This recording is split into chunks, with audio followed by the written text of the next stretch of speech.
Percentage रोकने के लिए हमारी कार्यकर्ताओं के साथ किस तरीके का सलूक प्रशासन ने किया है? तो बता तो रहे हैं आपको, ये और कौन थे?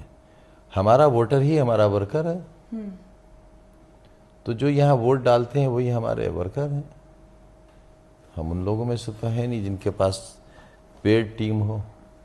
कोई पेड टीम तो है नहीं। हम बीजेपी बार बार एक सवाल खड़ा कर रही है कि अखिलेश यादव नहीं पहुंचे हैं, कोई नाराजगी है, इस पर आप क्या कहना नहीं, आजमगढ़ भी नहीं पहुंचे।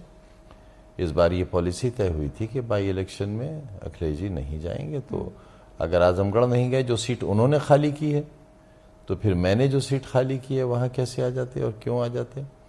ये सब क्योंकि कुछ है नहीं बीजेपी की दुकान में सिवाय नफरत के एजेंडे के, घृणा के, मारने के, मार देने के। तो सब कुछ हो रहा है। हम समझते हैं कि अब एक साफ पॉलिसी अनाउंस करनी चाहिए, और वो ये कि मुसलमानों को वोटिंग राइट से मेरे ख्याल से अलग कर देना चाहिए। क्या बीजेपी मुसलमानों का अगर वोटिंग राइट ख़त्म हो जाएगा, राइट ऑफ वोट ख़त्म हो जाएगा, तो वो जो एक शिकायत है मुसलमानों से कि मुसलमान अपना वज़न किसी के पलड़े में डालकर उसे हरा या जिता देते हैं या सरकारें बदलवा देते हैं, वो चीज़ ख़त्म हो जाएगी। हमारा राइट ऑफ वोट ख़त्म हो जाए, हमें कोई एतराज़ नहीं होगा, बशर्ते हमारा right of life, right of religion और राइट ऑफ एजुकेशन, अगर ये तीन अधिकार मिल जाएं, तो मैं पहला शख्स होऊंगा जो राइट ऑफ वोट को ख़त्म कर दिए जाने का पक्षधर होऊंगा। और मैं समझता हूँ उसके लिए ये मुनासिब वक्त आ गया है। जितने भी मुस्लिम इंटेलेक्चुअल्स हैं, निष्पक्ष तरीके से काउंटिंग हो पाएगी, उतनी ही निष्पक्ष होगी जितना निष्पक्ष चुनाव हुआ है,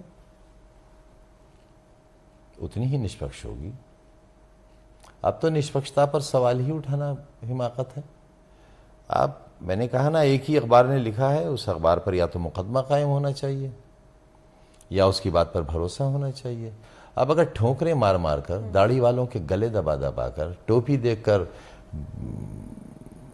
उनको अपने जूतों पर रखा जाएगा, तो एक पिटेगा, पूरी गली वापस नहीं लौटेगी। कौन आएगा वोट डालने ऐसे में? बुरखे वालियों के हाथ तोड़ दिए जाएंगे, मुसलमानों के साथ ये सलूक होगा, कौन आएगा वोट डालने? हम तो खुद कह रहे हैं कि अगर राइट ऑफ वोट ख़त्म कर दिया जाए तो हमारी भी परेशानी ख़त्म हो जाएगी, उनकी परेशानी ख़त्म हो जाएगी।